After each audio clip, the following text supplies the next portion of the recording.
Salut, c'est Nathan. Avant de commencer, laissez-moi vous confier quelque chose que la plupart des gens ignorent. Au sein de l'unité la plus secrète de l'armée, il existe un poste appelé « briseur ». C'est l'homme qui se tient devant la porte que tout le monde redoute. Porte blindée, porte verrouillée, porte piégée. Toute sa carrière consiste à apprendre comment des choses qui semblent inviolables finissent en réalité par céder. Pas par la rage, mais par l'étude. Un bon briseur vous dira que la porte n'est jamais le problème. Ce sont les gonds. L'histoire d'aujourd'hui concerne un homme qui a passé 19 ans à ouvrir les portes les plus difficiles du globe. Puis, il est rentré chez lui, a rangé son équipement et s'est construit une vie paisible en fabriquant des portes qui, elles, ne s'ouvrent pas.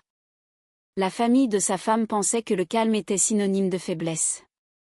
Il pensait qu'un homme qui ne crie pas est un homme incapable d'agir.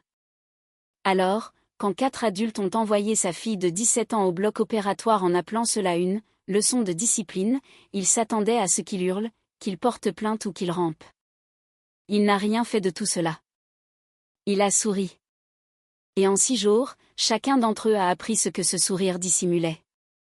Restez avec moi jusqu'au bout, car l'identité de la personne assise sur le siège passager de sa voiture est un détail que personne ne voit venir. Saint-Gilles-sur-Mer était niché sur une courbe de la côte bretonne, là où les chalutiers rentraient bas sur l'eau, couverts de rouille, et où tout le monde connaissait le grand-père de chacun. Gabriel Renard n'avait pas grandi ici et la ville ne l'avait jamais vraiment laissé oublier. Il avait grandi nulle part en particulier, une base dans le Berry, une base en Alsace, partout où l'armée envoyait son père. À 20 ans, il a réussi un stage de sélection où la plupart des hommes échouent. Et pendant les 19 années qui ont suivi, il a servi dans une unité dont le nom n'est jamais apparu sur ses états de service. Sa spécialité, les entrées, qu'elles soient explosives, mécaniques ou chirurgicales. Gabriel était l'homme qui étudiait une forteresse pendant 6 jours pour rendre sa porte d'entrée inutile en 4 secondes. Ses coéquipiers plaisantaient souvent en disant que Gabriel n'ouvrait pas les portes, il les achevait. Ce que le métier lui avait réellement appris, c'était la patience. On ne touche jamais à la porte le premier jour. On l'observe. On apprend qui l'a construite, ce qu'elle cache et où se trouve sa faiblesse. Et quand on finit par agir, tout est déjà terminé. À 39 ans, il a pris sa retraite avec 2 vertèbres consolidées et un dossier de citation qu'il n'avait le droit de montrer à personne. Et il a fait la dernière chose à laquelle on s'attendait, il a déménagé dans la ville natale de sa femme et a ouvert un petit atelier de métallerie artisanale nommé Renard Porte et Coffre. Porte de tempête, volet de sécurité, chambre forte pour les familles vivant sur le passage des pires intempéries de la côte. L'homme qui avait passé la moitié de sa vie à ouvrir des portes construisait désormais des portes qui ne s'ouvriraient jamais, et il aimait la poésie de la situation. Sa fille, Willa, aimait ça aussi. À 17 ans, têtue comme une serrure grippée, elle avait les mains fermes de son père et un cordon de soudure si propre que le professeur du lycée technique l'avait pris en photo pour l'afficher dans sa salle de classe. Elle voulait construire des bateaux dans une ville comme Saint-Gilles. Cela aurait dû faire d'elle une enfant chérie. Le problème, c'était la famille de sa mère. Parce qu'à Saint-Gilles, tout ce qui flottait, remorquait ou payait une caution appartenait au Barlow. Gabriel avait épousé Tanson Barlow 20 ans plus tôt, à l'époque où elle essayait d'échapper à sa famille, et lui était cet étranger au regard calme qui ne savait pas qu'il aurait dû avoir peur d'eux. Son père, le vieux Orville Barlow, avait bâti l'emprise de la famille sur la ville, un bateau saisi après l'autre. Quand Orville est mort, tout le monde a supposé que l'empire s'adoucirait. Au lieu de cela, il est passé à sa veuve, Charlène, et a durci comme du béton séché. Charlène Barlow avait 71 ans, portait ses vêtements du dimanche 7 jours sur 7 et dirigeait ses 4 fils comme une dresseuse mène ses chiens, avec une simple inflexion de voix. Knox, l'aîné, possédait la fourrière et le contrat de remorquage du comté, ce qui signifiait que chaque accident de voiture dans 3 cantons le payait 2 fois. Rance gérait les cautions Barlow, ce qui signifiait que la moitié de la ville lui devait son pire cauchemar. Jeb dirigeait ce qu'il restait de la flotte de pêche. 6 chalutiers fatigués qui, curieusement, rapportaient plus en assurance qu'en pêchant. Et Dicon, le plus jeune, gérait une salle de boxe qui ne formait personne mais réglait tous les conflits. 4 entreprises, une famille, et dessous, une vérité que toute la ville connaissait mais ne disait jamais. Les Barlow n'obéissaient pas à la loi à Saint-Gilles. Ils la louaient. Il y a 9 ans, l'un des bateaux hypothéqués chez eux, un chalutier nommé le Miss Odile, avait brûlé jusqu'à la ligne de flottaison au quai de ravitaillement à 3 heures du matin. Son capitaine, un breton têtu nommé Émile Fontineau, qui devait aux Barlow plus que la valeur de la coque, n'avait jamais été retrouvé. Noyé, avait conclu le comté, il a pris la fuite, disait la famille, en souriant. L'assurance avait payé le créancier, les Barlow, et la ville avait classé l'affaire comme tout ce qui concernait cette famille.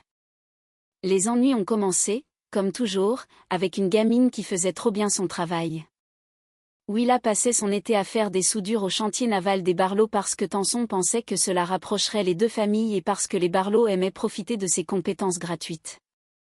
En juin, en réparant un support dans la cale du plus vieux chalutier de Geb, le Carinda B, Willa a trouvé quelque chose qui n'avait rien à faire là. Une conduite de carburant détournée là où aucune conduite ne devrait passer, un relais temporisateur bon marché fixé au câblage de la cale, et des papiers d'assurance frais roulés dans un tube étanche comme un diplôme. Elle avait 17 ans, pas 17 mois. Elle avait grandi avec la règle de son père, documenter d'abord, décider ensuite. Alors, elle a tout photographié avec son téléphone, a remis le panneau en place et n'a rien dit. Pendant une semaine, elle a porté ce secret comme une braise ardente. Puis, elle a envoyé des impressions au commissaire aux incendies du comté sans mettre de nom sur l'enveloppe. Ce que Willa ne pouvait pas savoir, c'est que l'employé de bureau du commissariat travaillait au noir pour Rance Barlow, récupérant des dossiers pour son affaire de caution. En quelques jours, l'enveloppe était sur la table de la cuisine de Charlène. Il n'y avait qu'un nombre limité de personnes ayant eu accès à cette cale. Le registre du chantier naval ne donnait qu'un seul nom. Le dernier vendredi de juin, alors que Gabriel était à 4 heures de route pour installer une porte blindée à Nantes, Deacon Barlow est venu en voiture jusqu'à l'atelier de Gabriel où Willa travaillait seule, suivi par ses 3 frères dans la dépanneuse de Knox. Il voulait le téléphone et il voulait que la leçon soit retenue. L'appel a atteint Gabriel à 21h40 ce soir-là, venant d'une infirmière de l'hôpital régional nommée Camille, dont Gabriel avait construit la chambre forte gratuitement après la dernière tempête. Sa voix était basse et rapide. La voix de quelqu'un qui rembourse une faveur. Ta fille est ici. Les 4 frères de ta femme ont fait ça. Elle me l'a dit avant qu'ils ne la sédatent. Et la version qu'ils ont donnée à l'accueil ne correspond pas à ses mains. Elle est au bloc. Le trajet de retour a pris à Gabriel 3h11, et il n'en garderait aucun souvenir. Une chirurgienne, le docteur Annelise Kroll, l'attendait avec les radios. La main droite de Willa, sa main de soudeuse, avait été écrasée dans un étau d'établi, 4 métacarpiens en miettes. Son orbite gauche était fracturée là où un coude s'était abattu comme un marteau. Elle est tombée d'un échafaudage, dit le rapport. Les échafaudages ne laissent pas des traces de morsure d'étau, a ajouté le docteur Kroll, calme et précise. Je photographie tout. Dans le couloir devant la salle de réveil, Gabriel a trouvé Charlène Barlow qui attendait, son sac à main sur les genoux, et ce qu'elle lui a offert était un sourire en coin. Discipline de garçon, dit-elle. La gamine a mis son nez dans les affaires de famille et la famille a réglé ça. Tu ne vas pas faire d'esclandre maintenant, hein, soldat ? Qu'est-ce que tu vas faire ? Appeler l'armée ? Gabriel a regardé la femme pendant un long moment de silence. Puis il n'a absolument rien dit. Il lui a souri comme on sourit à une porte que l'on vient de finir d'étudier. Et il est passé devant elle pour entrer dans la chambre de sa fille. C'était la dernière nuit calme que la famille Barlow passerait jamais à Saint-Gilles. Première règle d'un briseur, ne jamais toucher à la porte le premier jour. Cette nuit-là, Gabriel s'est assis près du lit de Willa avec un bloc-notes et a fait ce qu'il faisait depuis 19 ans avant que quiconque ne commence à faire du bruit. Il a monté un dossier cible. 4 frères, 4 bâtiments, 4 emplois du temps, 4 dettes, 4 crimes. Parce que les hommes comme eux ont toujours des crimes. Comme les maisons du midon de la moisissure. Pas besoin de planter quoi que ce soit. Il suffit de trouver la pourriture et d'y projeter une lumière crue. La fourrière de Knox organisait un trafic de changement de numéro de châssis à travers la clôture arrière. Les livres de comptes de Rance contenaient le nom d'un juge là où aucun nom de juge ne devrait figurer. La salle de sport de Dicon blanchissait tout cela. Et Jeb avait fait truquer le « Carinda B » pour qu'il brûle exactement comme un bateau 9 ans plus tôt. C'était le fil que Gabriel a tiré le plus fort, car les incendiaires sont répétitifs. Le dossier du « Miss Odile » était mince, mais l'argent, lui, ne l'était pas. Un vieux compte de règlement versait discrètement 800 € par mois depuis 9 ans vers une boîte postale à Douarnenez. Les morts ne touchent pas de mandat. Gabriel a roulé 6 heures vers le marais et a frappé à la porte d'une péniche. L'homme qui l'a ouverte avait des cicatrices là où auraient dû être ses mains et des yeux qui attendaient depuis 9 ans que quelqu'un frappe. Émile Fontineau avait vu Jeb Barlow truquer son bateau, était monté à bord cette nuit-là pour récupérer son matériel et s'était réveillé dans les flammes. Il avait nagé sous le quai, brûlé à moitié, et les Barlow l'avaient retrouvé dans un centre des grands brûlés sous un faux nom avant même que le comté ne le sache. Il lui avait donné le choix, rester mort pour 800 € par mois ou être mort gratuitement. J'ai une petite fille à La Rochelle, a dit Émile. Rester mort semblait avantageux. Gabriel a posé les radios de Willa sur la table de l'homme. Émile les a longuement regardés. Puis il a dit, il vous a fallu 9 ans pour frapper. De quoi as-tu besoin? La réponse de Gabriel a apporté la dernière pièce du puzzle. Une femme nommée Yolanda Cruz, une enquêtrice incendie certifiée travaillant pour le ministère, qui avait traité le dossier du « Miss Odile » comme sa première affaire et à qui on n'avait jamais permis de clore.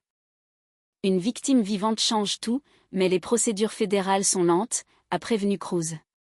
Des semaines. Gabriel a hoché la tête. La loi pouvait s'occuper de la famille, mais pour les frères, pour les 4 paires de mains, il allait s'en charger lui-même. 6 jours, lui a-t-il dit. Garde tes troupes prêtes dans 6 jours. Ce qui s'est passé au cours des 6 nuits suivantes, Saint-Gilles en discute encore, car aucune caméra ne l'a filmé et aucune alarme ne l'a signalé. La deuxième nuit, Knox Barlow est resté tard, seul, au bureau de la Fourrière, un bâtiment qu'il considérait comme une forteresse. Grillage, projecteur, 2 Rottweiler, porte en acier. À l'aube, son employé a trouvé les chiens endormis, les projecteurs diffusant des images en boucle. Knox était sur le sol de son propre bureau verrouillé, la main droite broyée et l'orbite fracturée. Les 2 blessures exactes du dossier de Willa, dans l'ordre exact. Étendues soigneusement sur son bureau se trouvaient des impressions de son propre trafic de numéros de châssis, chaque camion maquillé, chaque titre falsifié, arrangé comme des devoirs attendant une note. Sur le dessus, une seule carte Bristol disait en lettres capitales, « Discipline de garçon ». Knox a dit aux gendarmes qu'il était tombé d'une échelle. Il n'avait vu personne, insistait-il. Et la peur dans sa voix ne venait pas de l'homme qui était passé à travers sa porte en acier comme si c'était du vent. Elle venait des dossiers. Il ne pouvait pas décrire son agresseur sans expliquer son bureau. 2 nuits plus tard, Jeb Barlow fut trouvé au lever du soleil dans la cale du « Carinda B », plié dans l'espace réduit où Willa avait trouvé le dispositif. Sa main et son orbite brisées selon le même modèle. Le temporisateur de l'incendie, attaché au tuyau près de sa tête, avec un formulaire d'assurance frais roulé dans la poche de sa chemise comme un diplôme. Le montage avait été photographié, étiqueté et laissé exactement là où le commissaire aux incendies, le vrai, pas l'employé de bureau corrompu, allait être invité à regarder. Jeb a pleuré dans l'ambulance, et ce n'était pas de douleur. Le service de l'hôpital commença à se remplir, un étage au-dessus de la chambre où Willa réapprenait à bouger ses doigts. Rance Barlow a embauché une protection, 2 gendarmes hors service qui lui étaient redevables. Il dormait dans la salle des archives en béton de son bureau, une pièce avec une seule porte et aucune fenêtre, ce qui convenait parfaitement à Gabriel, car la pièce préférée d'un briseur est celle que la cible pense être sûre. Le 5e matin, les gendarmes ont juré sur la tête de leur mère que personne n'était passé. Rance était à l'intérieur, mains et orbites brisées, étalé sur son propre lit de camp, son registre de pot de vin ouvert sur sa poitrine à la page portant le nom du juge, un surligneur jaune reposant encore dans le pli comme un marque-page. Dicon, le plus jeune, celui dont le coude s'était abattu sur le visage d'une adolescente, ne s'est pas caché. Il passait ses nuits dans sa salle de sport sous les projecteurs du ring, une batte sur les genoux avec 2 boxeurs en guise de compagnie, disant à quiconque voulait l'entendre ce qu'il comptait faire. La 6e nuit, ces 2 boxeurs sont sortis chercher à manger et sont revenus pour trouver les portes enchaînées de l'intérieur et Deacon au centre du ring. Orbit, est le seul à avoir reçu un supplément, les 2 coudes. Autour de lui, disposés en un cercle parfait sur la toile, se trouvaient les vrais livres de comptes de la salle. 4 frères, une aile d'hôpital, la même que la jeune fille. 6 jours. Aucun d'entre eux n'a dit un mot aux enquêteurs, car chaque scène de crime était faite de leur propre crime. L'avocat de la famille, un opérateur habile de Nantes, qui avait étouffé les scandales des Barlow pendant une décennie, est venu pour gérer la situation. Le lendemain matin, il a trouvé un dossier sur le siège de sa propre Mercedes, dans son propre garage verrouillé, dans sa propre maison sécurisée. Il contenait des copies de tout, et sur le dessus, le dossier d'assurance du « Miss Odile » avec sa signature dessus, accompagné d'un post-it « Tu es dans le dossier, toi aussi ». L'avocat a déposé son retrait du dossier avant 9h et était paraît-il à Paris pour le déjeuner. C'est ce jour-là que Tanson a cessé de défendre sa famille.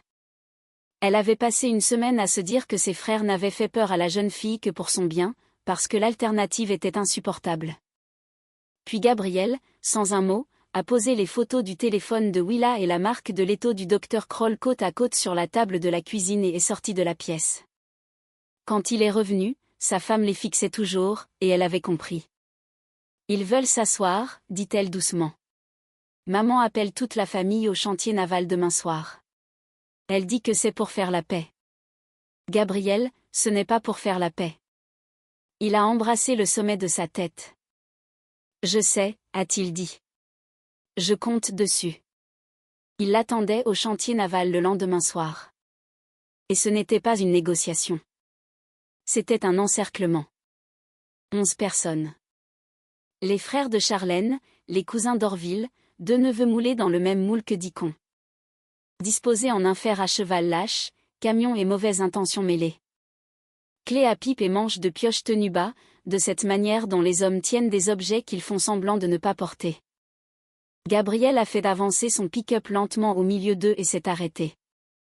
Charlène s'est avancée sous les projecteurs du quai, son sac à main sur le bras, comme si elle allait à une procession. « Tu as touché à notre sang », a crié l'un des neveux, et le demi-cercle s'est resserré. « Tu viens dans notre ville, tu envoies 4 de nos gars à l'hôpital. Tu penses pouvoir repartir d'ici ?» Charlène a levé une main, le chantier est devenu silencieux, et elle a regardé son gendre à travers le pare-brise avec ses yeux froids de dimanche à la messe. « Dernière chance, soldat », a-t-elle dit. « Pour qui te prends-tu » Gabriel a baissé la vitre. Puis il s'est penché en arrière pour qu'il puisse voir qui était assis sur le siège passager. Mort depuis 9 ans, Émile Fontineau était assis dans la lumière du plafonnier, ses mains cicatrisées croisées sur ses genoux, et il regardait toute la famille Barlow comme la marée regarde un château de sable. « Bonsoir, Charlène », a-t-il dit. « Tu me dois toujours un bateau. » Personne n'a bougé. Personne n'a respiré. 11 personnes se tenaient dans un chantier naval en fixant un fantôme. Et chacun d'eux a compris à la même seconde ce que son existence signifiait. L'incendie, la fraude, les 9 ans d'argent du silence. Tout cela était vivant et assis dans un pick-up, sa ceinture de sécurité bouclée. Et c'était avant que les lumières ne les éblouissent. Des phares, venant tous en même temps de la route, du port de pêche et de la jetée. Des voitures de police et des unités spéciales, car l'agente Yolanda Cruz avait demandé une faveur à Gabriel. Obtenir que chaque Barlow signataire de chèque se tienne au même endroit, sur la propriété où les preuves se trouvaient, lors d'une nuit de leur choix, pour qu'aucun avocat ne puisse jamais appeler cela un piège. Gabriel n'était pas tombé dans leur embuscade. Il l'avait organisée. La dernière chose que Charlène Barlow a dite, alors qu'un officier lui lisait ses droits, ne s'adressait pas aux agents, mais au pick-up, à l'homme assis côté conducteur qui n'avait jamais élevé la voix une seule fois. « Tu as dit que tu ne ferais rien », a-t-elle craché. Gabriel a secoué la tête et lui a finalement rendu son propre sourire en coin. « Non, madame », a-t-il dit. « J'ai dit que je ne dirais rien. Il y a une différence. » L'affaire fédérale a duré 14 mois et n'a jamais faibli. Incendie criminel, fraude postale, fraude à l'assurance, subornation de témoins, obstruction, et une fois que Willa est monté à la barre, sa main reconstruite reposant sur le pupitre, représailles contre un informateur. Émile Fontineau a témoigné pendant 2 jours dans une salle d'audience si silencieuse qu'on pouvait entendre le greffier respirer. Et quand le procureur a lu au juré les mots de Charlène dans le couloir, « Discipline de garçon, qu'est-ce que tu vas faire ? Appeler l'armée ?» On pouvait voir 12 visages se fermer comme des volets contre la tempête. Les frères, confrontés à leur propre dossier, ont fait ce que font toujours les hommes de ce genre, ils se sont retournés les uns contre les autres, chacun courant pour vendre les autres en échange d'une peine plus légère. Et l'Empire qui avait loué la loi à Saint-Gilles pendant 40 ans s'est dissous en une saison. Charlène a écopé de 11 ans. Les frères ont pris entre 8 et 15 ans chacun. Des peines qu'ils ont commencé à purger, à noter la ville avec une certaine satisfaction, en portant toujours leur plâtre. Le contrat de fourrière a été mis en appel d'offres publiques. Le bureau des cautions est devenu un magasin d'articles de pêche. Personne n'a jamais été inculpé pour les 6 nuits, car aucune victime ne voulait parler, aucune caméra n'avait rien vu, et le comté, honnêtement, n'a pas cherché bien loin. Quant au renard, Tanson a repris son nom de jeune fille pendant un temps, non pas pour quitter son mari, mais pour enterrer celui de sa famille. Et le mariage que sa famille avait passé 20 ans à étouffer a enfin eu de l'espace pour respirer. La main de Willa a nécessité 3 opérations et 1 an de rééducation. Et la première chose qu'elle a construite, quand son cordon de soudure est redevenu propre, fut une petite barque, 7 mètres, chaque couture étant la sienne. Elle a peint le nom sur le tableau arrière elle-même et ils l'ont remorquée jusqu'à Douarnenez pour la mettre à l'eau pendant qu'un vieux breton se tenait sur le quai et pleurait dans ses mains cicatrisées. Le « Miss Odile » aussi. Commerce équitable, a dit Émile, pour un coup frappé à la porte. Et si vous traversez Saint-Gilles aujourd'hui, vous passerez devant un petit atelier de ferronnerie avec une nouvelle enseigne, car Willa l'a redessinée pendant son année de thérapie. Elle montre une porte, et sous la porte, 6 mots, renard et fille. Nous n'ouvrons pas. Tout le reste, si. Alors, voilà l'histoire. Et voici ce à quoi je reviens sans cesse. Tout le monde, dans ce couloir, pensait savoir à quoi ressemble la force. Charlène pensait que cela ressemble à un sourire en coin et à un nom de famille. Les neveux pensaient que cela ressemble à 11 moteurs qui rugissent dans un chantier naval. Et la plupart d'entre nous, si nous sommes honnêtes, pensons que cela ressemble au hurlement que nous aurions poussé avec notre fille au bloc. Mais l'homme le plus fort de cette histoire n'a jamais élevé la voix une seule fois. 19 ans du métier le plus dur au monde ont appris à Gabriel quelque chose que les Barlow n'ont jamais appris. Le bruit est ce que vous faites quand vous n'avez pas de plan. Observez ceux qui sont calmes. L'homme qui ne dit rien dans le couloir n'encaisse pas l'insulte. Il est en train de prendre des mesures. Et voici le détail que je préfère, sa vengeance n'était pas vraiment les 6 nuits. C'était ce coup frappé à la porte d'une péniche en Bretagne. Tout le royaume des Barlow reposait sur un mensonge enterré. Et au lieu de frapper les murs, Gabriel a trouvé le gond. Un mort qui n'était pas mort. Et tout l'édifice lui est resté dans la main. C'est la leçon du briseur, et elle fonctionne pour des problèmes qui ne concernent pas une seule porte verrouillée. Arrêtez de marteler la partie faite pour encaisser les coups. Étudiez la chose. Trouvez ce qu'elle cache. Chaque forteresse qui vous fait peur retient son souffle à propos de quelque chose. Si celle-ci vous a touché, faites-moi une faveur, abonnez-vous, et dites-moi dans les commentaires ce que vous auriez fait, vous, dans ce couloir. Parce que j'ai lu vos commentaires, et certains d'entre vous me font peur. On se voit dans la prochaine.